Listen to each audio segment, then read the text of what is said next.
Dans le cadre du système intégré de gestion des ressources humaines, 122 166 agents ont été identifiés et enrôlés, tandis que 36 151 autres ne seraient pas présentés ou n'auraient pas pu être identifiés, ce qui a conduit le gouvernement à qualifier ces derniers d'agents fictifs. Mais après vérification, de nombreux syndicats ont signalé des anomalies, affirmant que les noms de plusieurs agents figurent sur la liste des fonctionnaires qualifiés de fictifs alors qu'ils ont été enrôlés. C'est par la suite qu'une rencontre a eu lieu jeudi 18 septembre entre le gouvernement et les centrales syndicales dans l'objectif de parvenir à une résolution. C'était des échanges sur le dysfonctionnement constaté. Et ce dysfonctionnement, c'est quoi? C'est que le constat est qu'il y a à peu près 122 000 agents qui ont été enrôlés. Et parmi ces 122 000 agents, il se trouve qu'il y a 6 000 parmi ces 122 000 qui ont leur récépissé en main, mais qui ont été considérés comme étant non enrôlés. Or, la conséquence du non-enrôlement, c'est la suspension des salaires.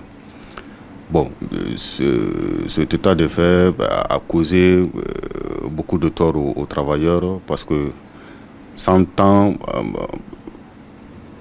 à ce qu'à la fin de ce mois, on puisse avoir le salaire et que le salaire, on nous dit que le salaire est suspendu, c'était vraiment problématique. Donc le gouvernement a essayé de prendre de l'avance sur la situation, prendre des dispositions, et juste appeler les centrales syndicales, les travailleurs pour leur accompagnement, leur soutien.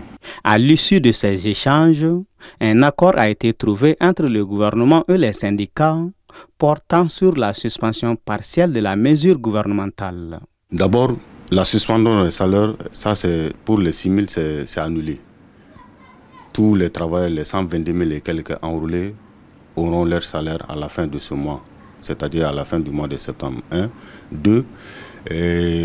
Les 36 000 autres qui ne sont pas enrôlés, qui ne se sont vraiment pas du tout présentés pour l'enrôlement, il y aura une équipe qui sera dépêchée sur le terrain à partir du 27 de ce mois pour aller dans toutes les capitales et régionales afin de pouvoir enrôler les travailleurs encore non enrôlés.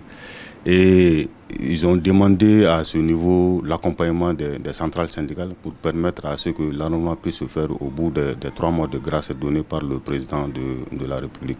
Il ajoute qu'il a été aussi conclu que le délai de grâce des 3 mois sera également mis à profit pour enrôler la nouvelle vague d'enseignants recrutés communément appelés les CT20.